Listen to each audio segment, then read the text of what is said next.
Hello, students, into the math connections on 6.3. 6.3 math connections 1 to 2. So I skipped 3, I skipped 11, I skipped 13. Yeah, I think I'm good with that. So let's take a look at some of these. Question number 1. You divided a natural number by a positive rational number less than 1. Oh, interesting. So now, if you divide by something less than 1, what happens? Okay, if you watch the other videos for these sections, I did try to talk about what happens if you can kind of start making some conjectures. Like if you divide by 6, what do I get? If I divide by 4, what do I get? If I divide by 3, if I divide by 2, if I divide by 1. And if you think about kind of a pattern that's happening, if you divide by something that's less than 1, which direction are these going? Right? All right. So picture that, if you will. And you could also turn this back into a multiplication problem, because when you divide by something, the answer has to be the thing that would multiply to get back to the starting point. So, A divided by B equals C means that C times B has to get you back to A. Okay. Let's see here. C and D, these 2 points right here are multiplied. Now notice they are between 0 and 1. If you multiply those points, where would we end up on the number line? Would we be getting bigger? Would we be getting smaller? Would we go negative? Would we go bigger than 1? Where are we going to end up? Now, what's great is you can answer this problem without putting any values in. I know some of you are probably going to grab values and throw them in there, but that's not really the idea here. The idea would be, do I need to do that?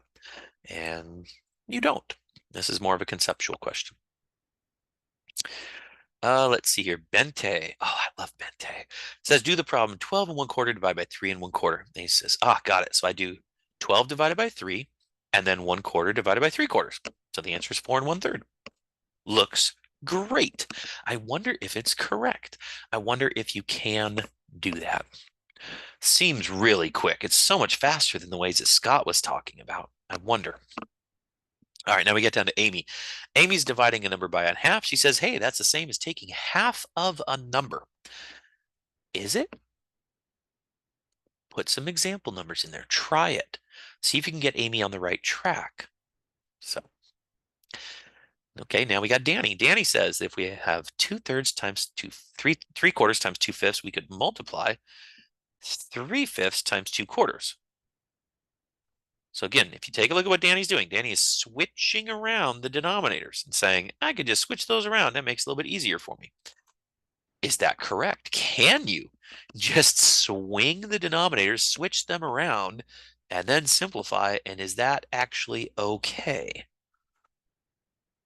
Let's move down to Noah. Noah says, oh, wait, let me make sure I check. Which ones did I say? 1 to 2. Okay, so I skipped 3. Oh, yeah, 3 through 10. I skipped the next one. I skip is 11 and 13. Okay. So Noah says dividing a number by 2 is the same as multiplying by 1/2. Wants to know if he's right. And if so, why? So notice this is not just a yes/no question. Students probably are going to ask you why questions. So try to respond in the best way possible. Question 8, Jim's not sure about when to use multiplication by fractions and when to use division. He has a list of problems, A, B, C, D, and E. The question is this multiplication? Is it division? Honestly, if I was giving this on a test, I would give you a number of questions, and some would be addition, some would be division, some would be multiplication, some would be subtraction. You'd have to read the question to know which one it is. Okay? All right. So that's the idea. And let's move on to 9. The student claims that division always makes things smaller. So 5 divided by 1/2 cannot be 10 because 10 got bigger. We know division makes things smaller. How do you respond? Okay. So again, pretty good idea to make sure, do they understand the concept of division? Because again, sounds like they're making a general statement about division. That may or may not be true. Students simplified the fraction m over p plus n over n. Oh, they crossed off the n's. Canceled, right? And hey, maybe this is, is some kind of canceling. It's not, maybe cancel culture isn't great either, but let's see here. Cancel those off. And then it's just M over P, so much easier. And why don't you see if you can help this student? Not a bad idea to put a few different values in there to see, is it ever the case that this is true? Okay. Is it true sometimes? Is it never true? If it isn't true, why not? What's going on with it? Jillian. Is this question 11? I did say skip this one. I did, yeah. So let's see here. This is linking back to a previous question we kind of already had, but basically, can I turn division with 3 remainder 2 and wrote it instead as a mixed number? And it just says which one is better. So I'm not going to, that one's not a question. Question 12, if you multiply a fraction less than 1 by a non-zero whole number, the product is always less than the whole number. That is very similar to what happened up here where you divided by a positive rational number. Here now you are multiplying by a fraction less than 1. So what happens? 13. Julian claims when you use invert and multiply, it doesn't matter which number is inverted. Oh, I didn't even pick that one. I should have picked that one. That should have been my dad's question. All right, let's move on to 14. 14, when you divide by a positive whole number, by a number between here and here, the answer will be greater than the positive number. How can you help? So again, I've got 3 questions that are somewhat similar. This one up here, will the answer be less than, sometimes, never?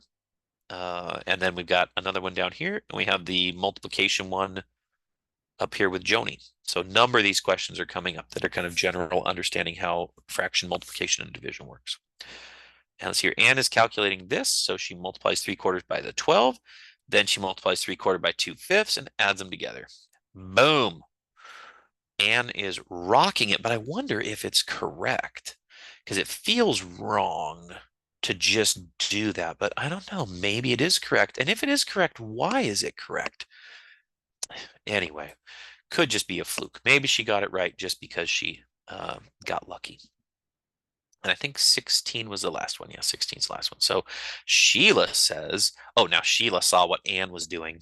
That's got to be what's going on. So Sheila saw what Anne was doing. She's like, I can do that too. So she multiplies 2 times 4 and then 3/4 times 1/5, writes it down and gets 8 and 3/20. She's like, hey, I just saw what Anne did. I loved it so much. I went and did it myself.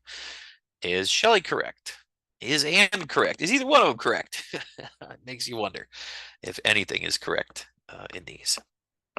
All right. There you go. That's it for this section.